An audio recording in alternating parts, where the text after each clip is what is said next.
आज चैतन्य कानिफनाथ महाराजांचा समाधी सोहळा दिन साजरा होत आहे।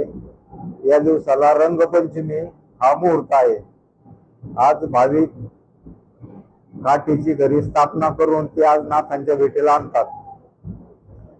हा नाथांचा यात्रा महोत्सव खरा तर 28 फेब्रुवारी भट्टी सण या दिवसापासून चालू होतो आणि 4 तारखेला समाधीला या वर्षी तेल लावण्याचा विधी पार पडला। त्या दिवसापासून मडी ग्रामस्थ शेतीचे कामे, लग्न जमवणे, लग्नाला जाणे वगैरे सर्व कामे बंद करून नाथांच्या सेवेत मग्न असतात। काहीकडे जी मानाची काठी 9 तारखेला कळसाला लावण्यात आली। त्यानंतर बाकीच्या सर्व काठ्याला परवानगी चालू होते।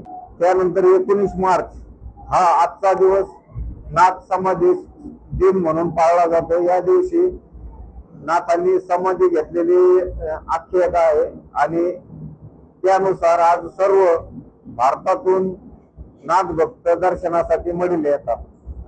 जवळजवळ यांची संख्या 25 लाखापर्यंत असते। कालपासून गडावरती भरपूर गर्दी झालेली आहे। प्रामुख्याने या यात्रेचं महत्व म्हणजे या यात्रेला गाढवांचा बाजार हा भारतात 3 ठिकाणी भरतो आणि त्यापैकी मडी एक आहे। त्यानंतर महाराष्ट्रात जेजूर या ठिकाणी एक भरतो।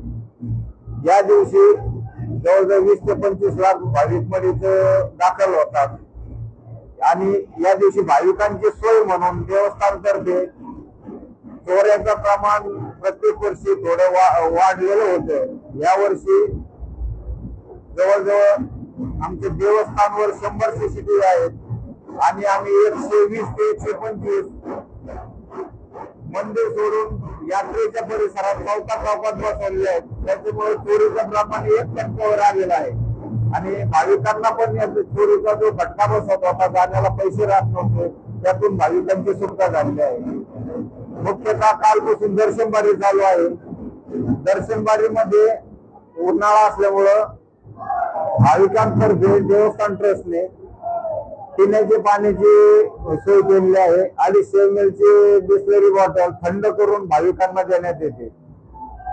दर्शनबारीची अडचण मागच्या वर्षीच्या तुलनेत पाहता मागच्या वर्षी आम्हाला थोडी अडचण आली। दर्शनाची रांग यात्रेपर्यंत गेली, त्यामुळे यावेळेस विश्वस्त मंडळाने आमचे प्रभारी अध्यक्ष गवारे साहेब यांच्या अध्यक्षतेखाली मीटिंग घेऊन आम्ही दोन दर्शनबारी चालू केल्या आणि आऊट सुद्धा 2 ठिकाणाहून बाहेर पडण्याचा मार्ग भाविकांसाठी केल्यामुळे भाविकांना दर्शनाची अडचण नाही आली व 50% वेळ त्यांचा दर्शनबारीतला वाचला गेला।